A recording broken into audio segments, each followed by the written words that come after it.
شیطان بعض لوگوں کے ذہنوں میں یہ وسوسہ ڈالتا ہے کہ میں تو دین کے قریب ہو رہا ہوں، اللہ کے قریب ہو رہا ہوں، اور مجھ پر آزمائشیں کیوں آ رہی ہیں؟ سنو سبحان اللہ، اللہ کے حبیب علیہ الصلوۃ والسلام کی کیا شان ہے۔ اعلیٰ حضرت ایسے ہی نہیں کہتے کہ میں نثار تیرے کلام پر، ملی یوں تو کس کو زبان نہیں، وہ سخن ہے جس میں سخن نہ ہو، وہ بیان ہے جس کا بیان نہیں۔ میرے آقا نے کم و بیش 1450 سال پہلے یہ مسئلہ سالو کر دیا۔ حضرت سیدنا سعد بن ابو وقاص رضی اللہ تعالیٰ عنہ فرماتے ہیں کہ میں نے عرض کی یا رسول اللہ صلی اللہ تعالیٰ علیہ وسلم، سب سے زیادہ مصیبتیں کن لوگوں پر؟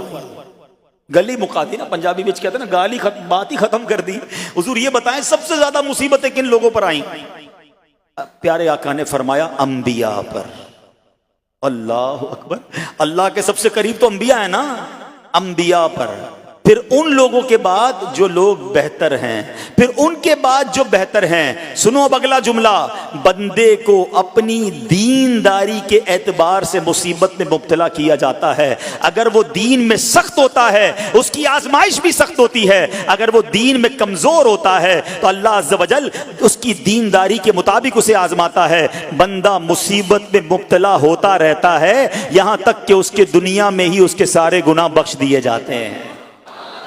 گویا اللہ کی یہ رحمت ہے کہ بندہ بڑا نیک ہو رہا ہے، رب چاہتا ہے کہ اس بندے پر آزمائش بھیجوں، میرا نیک بندہ صبر کرے، اس کے گناہ معاف ہو جائیں اور میرے پاس آئے تو اس کو جنت میں داخل کر دوں۔ اللہ اکبر۔ اے پیارے اسلامی بھائیو، یاد رکھنا، اب جو میں نے ایک سوال قائم کیا تھا نا کہ یار میں تو دین کے قریب، میں تو اللہ کے قریب ہونے کی کوشش کر رہا ہوں اور ایک کے بعد ایک آزمائش آ رہی ہے، یہ کیا ہے؟ اب ایک اور حدیث سن لو، سبحان اللہ۔ حضرت سیدنا انس رضی اللہ تعالیٰ عنہ سے روایت ہے، سرکار والا تبار، ہم بے قصوں کے مددگار، شفیع روز شمار، دو عالم کے مالک و مختار صلی اللہ تعالی علیہ وآلہ وسلم نے فرمایا، جب اللہ عز و جل کسی بندے سے محبت فرماتا ہے، سننا ذرا غور سے، اللہ عز و جل جب اپنے کسی بندے سے محبت فرماتا ہے یا اسے اپنا دوست بنانے کا ارادہ فرماتا ہے تو اس پر آزمائشوں کی بارش فرما دیتا ہے۔ اللہ کریم اس پر محبت بھی فرما رہا ہے اور آزمائشیں بھی بھیج رہا ہے۔ دوست پر آزمائشیں کون بھیجتا ہے؟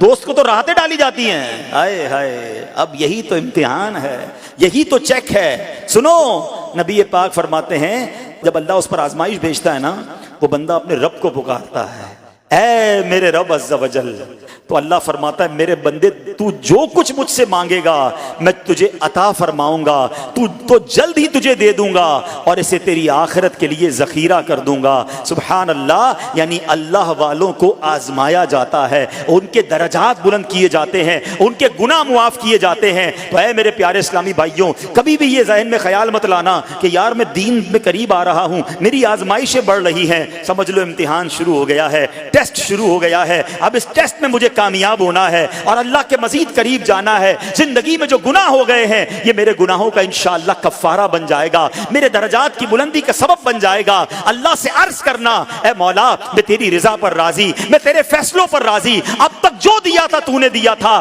یہ سب کچھ تیرا ہے، اے رب جب تو واپس لے گا میں اس پر راضی۔ جب یہ ثابت قدمی نصیب ہو گئی پھر دیکھو غیب کے خزانوں سے کیسا آپ کے دل پر سکینہ اترے گا، پھر کیسا آپ پر رحمتوں کا نزول ہوگا۔ تو اے میرے پیارے اسلامی بھائیوں، مصیبتیں آ چکی اور آنے بھی والی ہیں، پہلے ذہنی طور پر تیار رہنا مگر صبر کرنا۔ یہ چند دنوں کی، چند گھنٹوں کی، چند لمحوں کی مصیبت ہے مگر یہ تمہارے درجات کو بلند کر دے گی۔ رب کریم صبر کرنے والوں کو پسند فرماتا ہے۔